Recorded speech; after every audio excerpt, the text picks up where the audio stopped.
What advice do you have for people getting started? Do you have a favorite piece of equipment you'd recommend? Let me know in the comments below and help each other out. Now that you got your equipment ready to master your production skills, check out this course on YouTube Creator Academy.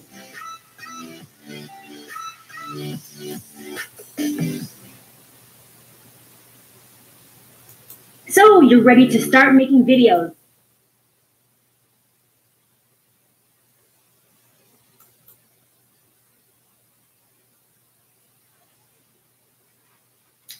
Well, you know, I see that it's a lot lighter than what it was before. But anyway, I'm going to try to get closer up and then maybe you can see me. Okay, that's a lot better. This is a call to action. And when we do a call to action, this is the professional development call to action. And I'd like to greet each and every one of you teachers. I'm calling you to a call to action for professional development. I have set up a website for the teachers. And first of all, I want you to come in and have a seat and welcome. Thank you for coming to Omi's Language Buddy School. And I am your buddy coach, and this is a call to action. And ladies and gentlemen, for the benefit of those teachers out there, I have created a website for you. And I hope you can hear me okay. Can you hear me okay? Let's see. All right. For the benefit of you, teachers out there, we are doing this particular professional development series on Thursdays whenever we can get around to it because we've been busy working with our language school and teaching our medical term. But I did want to start off by doing this whole segment for teachers. And this segment alone, it actually helps teachers with their curriculum, gives them a place where they can go and access material. We have not completely put the website up yet. It's almost done, but it is called PD2. It's called Proud to Be. I think it's Proud to Be. PD2. Proud to Be. PD2B. Proud to Be. Basically, proud to be an African-American teacher, because a lot of African-American teachers are leaving the profession and they are not coming back, and they are just, you know, changing their professions, going into something else. But I want to say for the record, I wish that most of you will stay and try to lend some of your services to do something in the profession. I know I am. And one of the things I want to talk to you about is curriculum. And the reason why I'm talking to you about curriculum, because it is my favorite topic to talk about. Curriculum with early childhood materials. That's what I want to talk to you about today. I have to stay true to my own and get involved in curriculum materials so I can make sure I stay up to date. I am retired now and out of the profession, but I do periodically like to do workshops and seminars and be keynote speakers and those kind of things. Hey, I see you admire my little antennas here. I can wear this kind of stuff now since I don't have to go into nobody's job. These are my little antennas I'm dreading, and my dreads are starting to curl upward, and it's a little different, but nevertheless, I don't have to pick up a comb, and that's all that it matters. I wrote a poem about my hair, and it's interesting because we always fiddle over our hair. We get so much stuff going on. We can't even get ourselves together because of that. Let me open up these chat rooms over here and see if we can get some people talking in there. Let's see, where is that? Okay.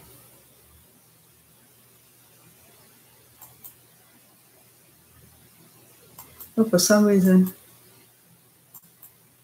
I'm not able to get it. Okay, here we go. Say hello. I don't know why this is not letting me. Okay, there we go. All this is brand new to me, people. I haven't been on YouTube doing a video in quite a while. I started out a long time ago just doing all kinds of videos and whatever I thought my mind would lead me to. I don't see anything going up there. Let's see. Okay, try this one more time.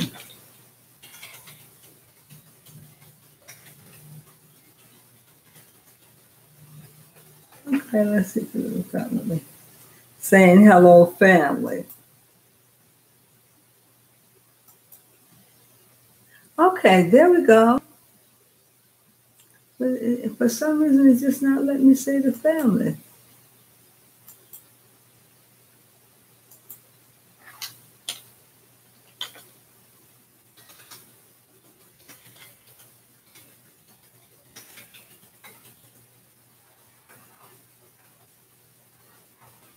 Let's see if it's going to let me do anything. Okay, there we go. Now, maybe we get somebody in here to chat with us. Once again, I would like to thank you so much. I am Omiinka, your buddy coach. This is the language school of Omiinkas. My language school has been out there for some time now, for about 5 years. It's on another channel. You can go and visit it. And we got all that information up and loaded and ready to go on English Language Learner. And then we decided to do a language class for medical terminology first. And we've already gotten well into 2 of our segments for medical terminology. So you can go out next Sunday or this Sunday and follow us, because we will be on TalkShoe as well as on these airways. Now, I just still don't know why I got all these vivid colors, but it's not giving me the light that I need. And believe you me, I'm so afraid to touch something that I may turn something off. And I don't have my help here that could tell me what to do. And I don't want to change anything. So just bear with me. Now, once again, I want to say thank you so much for joining me today. And we're talking about curriculum for early childhood development, for early intervention curriculum. One of the things I think is necessary for candidates who are going to be working with early childhood is that they have a pretty good foundation on their language. Language is so important for preschoolers because they're just developing their language ability, and you have to catch things early with those preschoolers and kindergarten. Just in case they need to go to speech therapy, you need to assess them early on and get them ready to go into the speech therapist to have those pull-out sessions where they can get the help they need. Now, teachers, not that, you're not capable, it's just that you're teaching so many subjects, and a language teacher has to zone in on any speech impediment and catch it at the right time to help those children so that they are able to enunciate and pronounce their R's and pronounce their P's and their THs. Okay. And one of the things that I like to say is that there are a lot of students going into early childhood now, and they're starting right from high school. That's right. They can obtain the 120 clock hours of early childhood while in high school and have a PD specialist to come out, excuse me, and assess them while they're on the job and evaluate them while they're interacting with children. So those early childhood teachers can come out with a credential ready to go to work in the way of a CDA. And the council puts that out. It's a Child Development Associate degree. I do work for the council, have been doing work for them for over 15 years, possibly 20. There was a break in time there when I had to work on my master's. But what they asked us to do as a PD specialist to go out and mentor those early childhood teachers, go out and collect their data, their portfolios, and also collect their 13 competency statements and evaluate them while they are interacting with the child of their particular age bracket. And to do an assessment, it's a 3-hour assessment that has to be done. And upon them completing the 3-hour assessment, turning in their competencies as well as their portfolio, then at that point, they're given an oral exam, and that's a multiple choice exam to see how well they can comprehend. Then there is an essay exam. So judging from all these various different disciplines, this information is collected and is taken before a group of a board to look at all 5 areas that you're being assessed in. Excuse me. And at that point, we make a decision whether or not you have passed all 5 of these categories, and can we award the candidate a non-traditional certificate of completion to show that they have met the requirement as if they've gone through a 2-year associate program, and their life experience is also used for the number of hours. They also have to have 460 hours of contact hours of hands-on working with children.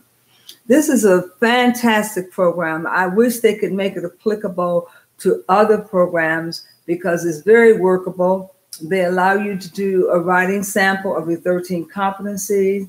They allow you to put together a portfolio. You go out and visit facilities, collect data on those facilities, and in your community, get the names of all of the networking agencies that can support a family. I like to see co-parenting connected with that. And here's what I'm proposing.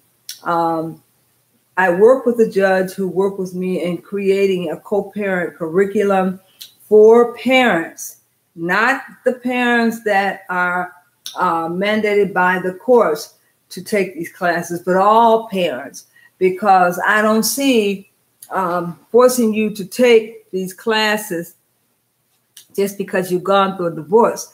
But what if you're in a marriage and never taught how to raise children? It certainly would be a good package for you to take in learning how to co-parent, because it teaches you how to parent individually and alone, opposed to parenting together. And therefore, it teaches you to work with that child independently without his mother or father. So what I'm saying is that this co-parenting program, I would love to have it attached to the early childhood program. It's another 90 hours, excuse me. And those additional 90 hours will allow you to learn things that you did not ordinarily know about rearing that child independently and being respectful of the other spouse, making sure you get on their calendar, making sure you coordinate the days that you're going to have the child. With so many mothers that are divorced these days, and some states approved it and mandated it, but then there might be some states that are not approved. So therefore, a lot of parents don't get a chance to go through co-parenting. The co-parenting aspect is an excellent program. I got licensed to become a co-parent to work with the court system, because you do get a chance to go in the courtroom with the parent. Upon this parent going through a divorce, you get to represent the parent in the courtroom. So I'm looking very seriously about adding that course where basically you buy the materials. It's an online course that you complete independently. And upon completing it, you take those designated curriculums and certificate to the judge, showing them that you completed the course, and then you're given credit for your 6 credit hours in co-parenting resolution. And you can go before the judge, and you can have issues that you want to clear up, but you have your co-parenter there with you to help aid you and assist you so you can properly know how to address the court.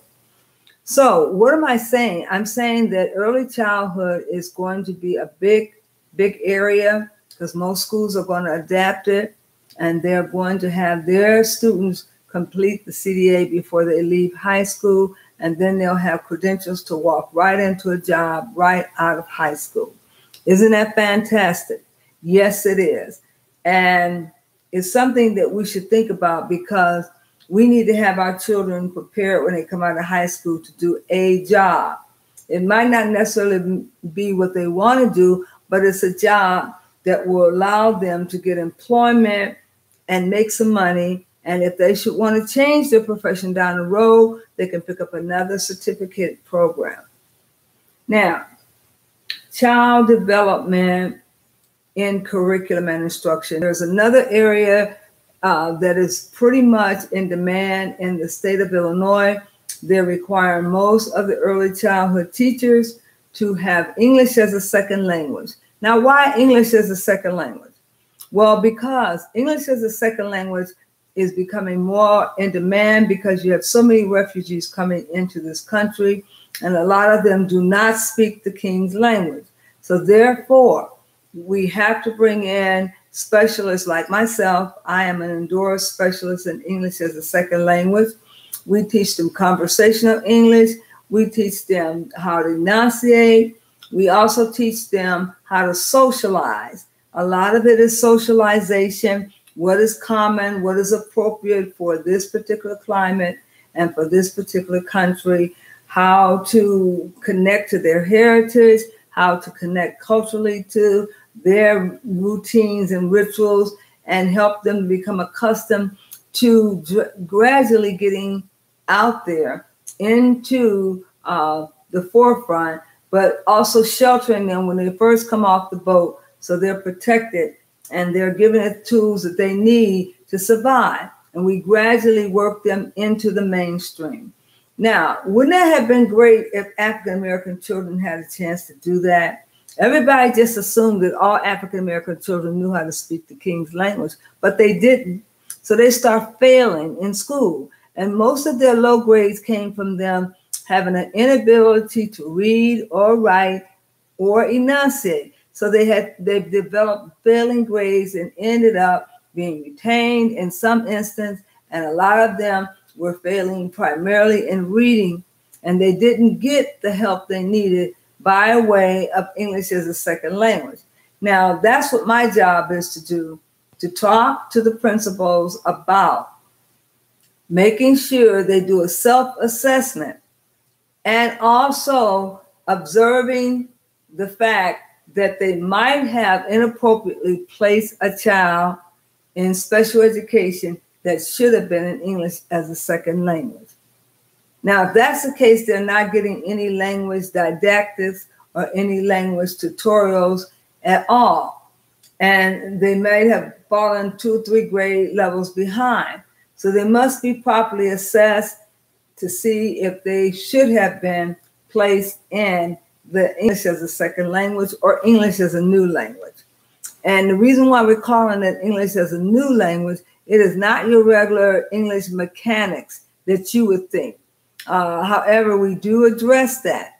We look at homonyms, synonyms. We look at etymology, the study of words, and where does this root word come from. That's why it's appropriate for me to teach the medical terminology and the Latin sense, because we're looking at etymology. We're looking at words that are similes, words that sound the same, but have different meaning.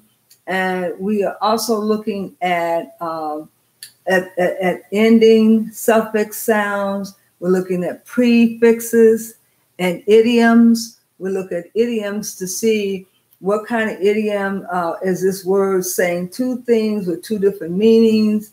And we become wordologists, and we become very familiar with the dictionary and how to use the Black dictionary. The Law Library dictionary is one that the people are using. And then we look at the New International Dictionary, Webster Dictionary, and we try to go and get the definition of the root word. We focus a lot on the root words because once they know the root word, they can easily apply the suffixes and prefixes and have a definition of the meaning. So we become wordologists. So for those of you out there who did not hear, I am a curriculum specialist working with teachers to implement curriculum, working with districts to appropriately implement curriculums for African American children. No one has put any focus on the African American child. We just assume that all children learn the same way. But our children come to school with just as many words as the non-Melanite child. But it's been said that most African American children come to school with 5,000 less words than our Caucasian children who come from the suburb. But that's not true, because our African American children know words that no other race of people know. And most of our African American children are wordologists. They have words in their cupboard that they have retired because it's time now to add new words. Now, I've been trying to go back and look at some of the words that we were using frequently in the beatniks, in the area where we were pretty much using cool words, such as copacetic, cold stone. Now, what do you think cold stone mean? It means you're serious. And we use words like cold stone fact, that's a fact, Jack, stuff like that. And we now have to understand that our young people are cutting words down. They use fewer words than we ever did. They don't want to write everything out. They want to write shorthand. So now the state has mandated that it's not necessary to teach penmanship or handwriting for the kindergartners. Well, I beg the difference with them. And I guess they leave that as optional. I always teach kindergartners to those foundational students who are learning foundational English. They must learn penmanship, and they must learn how to do the Nillian, so they can transition over to cursive writing, because if they don't, they won't ever learn how to read cursive, and they'll have a dickens of a time trying to write it. Because you go from your Nillian over to your cursive handwriting because you're adding just the hook on it. You already know how to make the letter. So with us being so expedient and taking out things in the discipline of the curriculum, like handwriting, we might be mistaken down the road. I guess the principal figure is so many different disciplines you have to teach. And what would one less discipline do? It would give you more time to do testing. Now, that's another thing. Young children that are preschool and kindergarten are being tested more than they ever have in a lifetime. I can't believe how much assessment is going on. We got children under the table and children on your back while you're trying to assess them for an examination. And then you're trying to run the whole classroom with 26 kindergartners. And that can be very difficult, especially with preschoolers. You know, you got to keep their attention. You got to make sure they understand what you're saying. You got to repeat things. You got to revisit things. And you got to have them go to the board to enunciate. Go to the board and take dictations. Repeat after me. Say the word "buh." Now write the sound of "buh." And we don't just give the child the alphabet. The name of the letter is A and the sound is A. Please write the sound A. The name of the letter is B and the sound is buh. The name of the letter is C and the sound is cuh. We focus more on the sound. And then we can bridge together a consonant blend, such as bruh, fruh, the. And then we put the murmur diptothrons together and the pig-thins together, and we teach them how to do the slide rule so that they start enunciating those consonant blend. We tell them that Y is not just a fairy letter. So we don't say sometimes Y. Y is one of the vowels, so it's always used. Now, there used to be words that didn't have vowels. However, we are not teaching from the Egyptian standpoint. We're teaching them that every word has a vowel. And we used to teach when two vowels go out to play a game, the first one usually says his name. The second one knows he cannot speak. He usually goes to sleep. So teaching them a game from a riddle, and we teach a lot of riddles, at least I do. We ask them things so that they can be conscious and stay focused, and ask them to answer the riddle. And you give a child a riddle every morning to make them sharp. And you have him to handle chalk and go to the chalkboard frequently on a daily basis so you can see their work and see where they need the most help at. And once you exhaust them at the board, then you make sure you have a table with some old typewriters where they can go and take dictation. They take oral dictation at the board, and they take physical dictation at the typewriter. So now they're typing these words, and now they're hearing the sound, and they kinesthetically can feel it. Most African American children feel things first to see if they can comprehend it.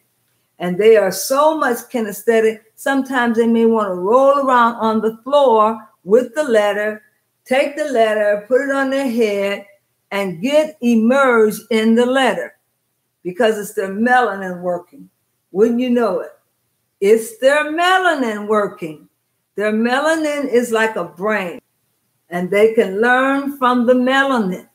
And the melanin actually does not have to bypass the brain. It goes straight to their senses in their little hand. The senses of melanin brain is right there, and they can take something, put it in the palm of their hand and roll it around a bit and then comprehend it because their bodies have melanin in the hot spots. And wherever the melanin is, they can comprehend through the melanin without even picking a book up. That's right. Because their melanin, when they immerse the book in their hand, hold it in their hand, put it up to their face, up to their eyes, their head, they are immersing themselves in that book, and they possibly can tell you what's in the content of the book by just flipping through some of the pages, looking at some of the paragraphs and sentences. Now, haven't you ever learned to skim through a book and then picking up the most major parts and then coming back and giving an overview of what the book is about? Well, our children do not learn in parts. African American children do not learn in parts. That is a Eurocentric teaching and technique. The Eurocentric children learn in parts. That's why you see them doing fractions in part.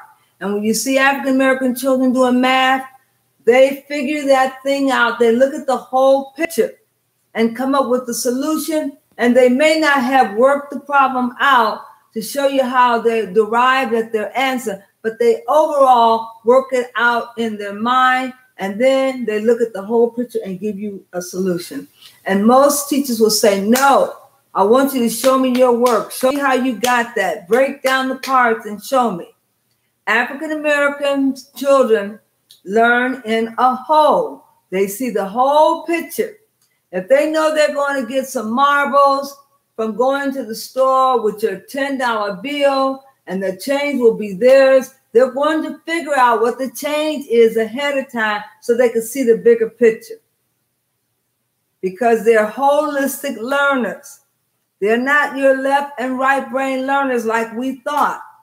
When we used to always go in and try to assess the child and say, oh, let me see if he's a kinesthetic learner. Is he a right brain learner? Is he a left brain learner? And we never focus in on the fact that that child by nature is a holistic learner. He learns communal. And communal children are in the mindset that they're cooperative learners. They're much more noisier, and they learn in a group, and they teach one another. All you need to do is teach one head captain in that group, and they will matriculate that information from one person to the next. And they don't believe in leaving anyone behind. So you could have asked the African American children a long time ago, what do you feel about leaving no child behind? They would have told you, well, if I can't go on, Johnny can't go on. And if Johnny can't go on, I can't go on. We go together. We go together. That's what my mama said. Y'all stick together. It's an African concept, and they know what they're doing. In my research, I researched babies and infants in Africa, and I studied Dr. Ames. And in her explicit research, she discovered that African American children were far more advanced than the Westerners.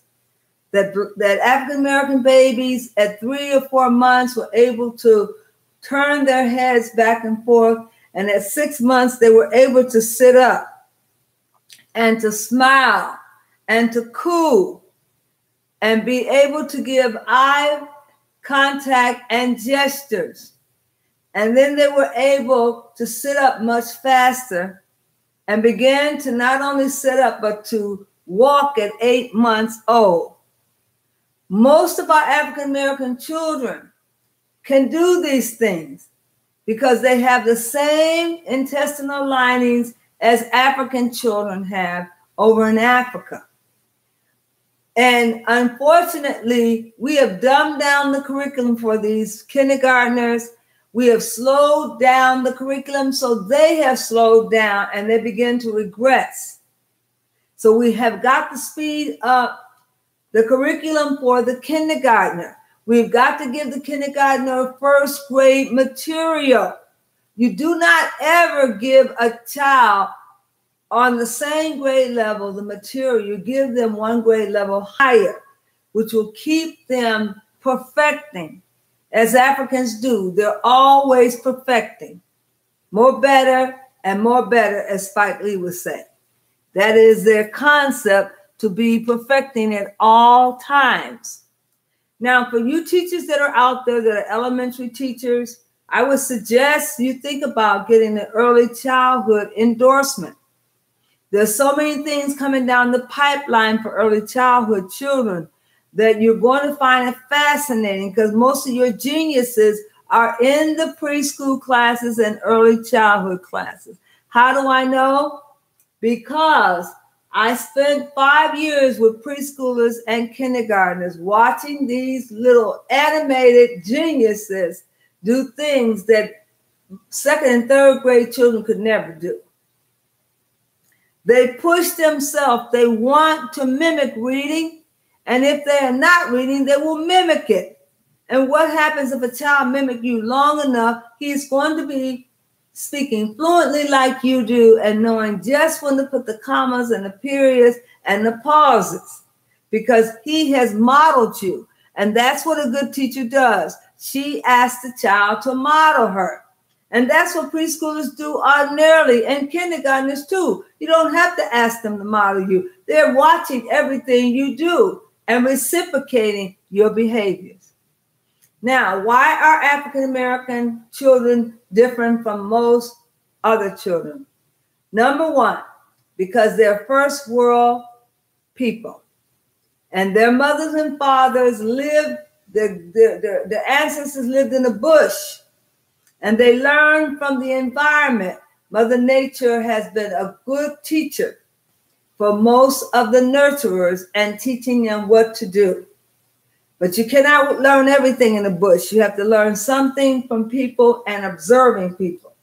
That's why I'm a children's watcher. I'm a child watcher. I watch children to see what their gestures are and their behaviors and their response to things. And I get a kick out of watching infants because they are the most interesting to me. They have a tendency to give you eye contact and to smile and respond when you speak to them. And we never talk to them in baby talk. We talk to them intelligently and we wait for a response. Well, didn't I tell you to turn over? Well, what are you waiting for? Turn over. And they're going to smile at you and look at you and shake their little head, and then they'll try to turn over. Turn over. You can give them a little push and turn them over. And then every day you talk to them and say, when are you going to turn over? Then they'll turn over real quick. And you must start even from infancy, when the child is in the womb, playing music for the child, speaking to the child. These children have been here before. This is not their first go around. And we must start treating children more intelligently so they can respond to that.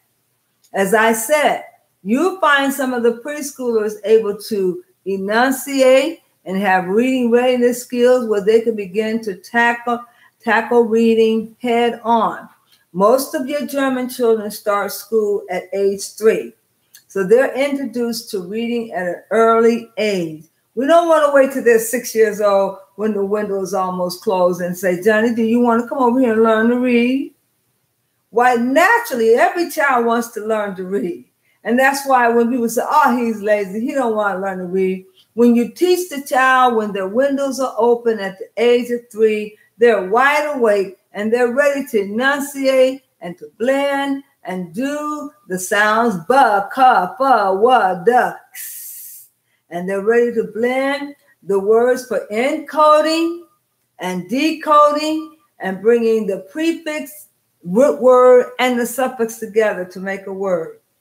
And then don't go asking them, Johnny, say the ABCs. Say the ABCs, Johnny.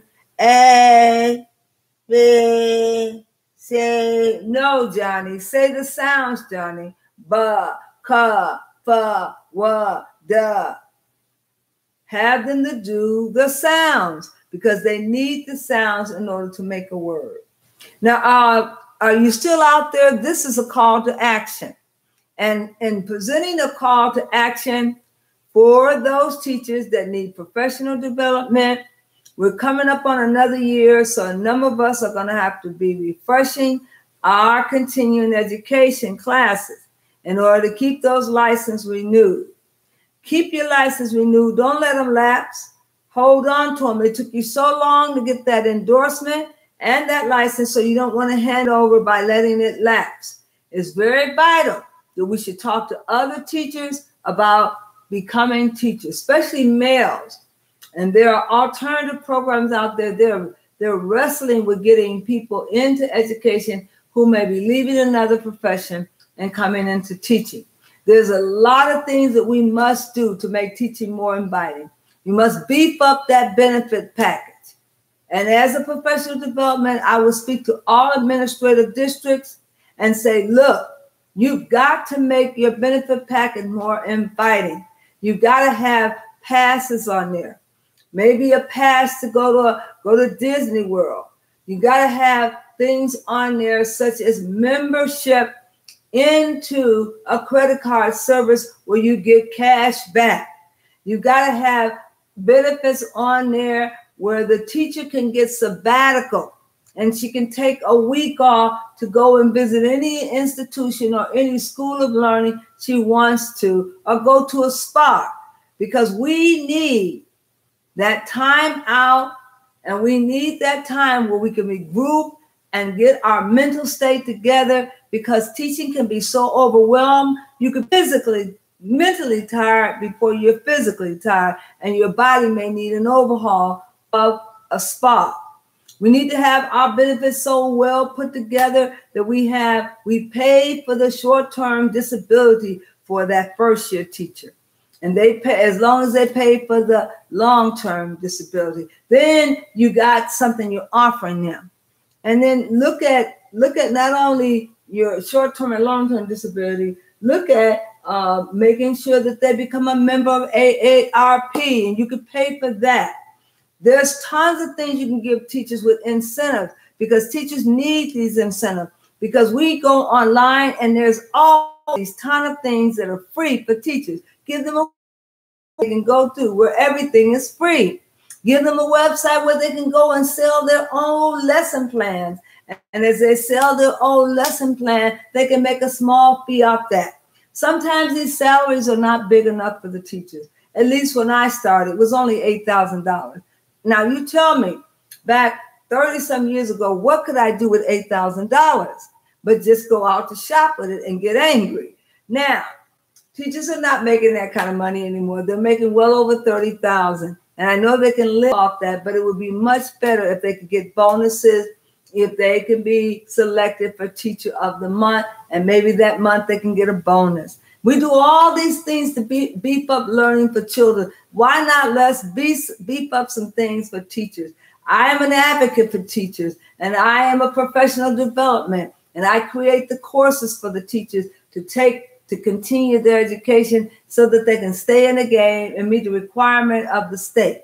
So as an advocate and a professional development specialist, I'm asking that you bring me in, talk to me about some things you can put in HR benefit package to beef up your marketability for recruiting teachers, because teachers can pick and choose which school they want to go to. Create a 4-day work week.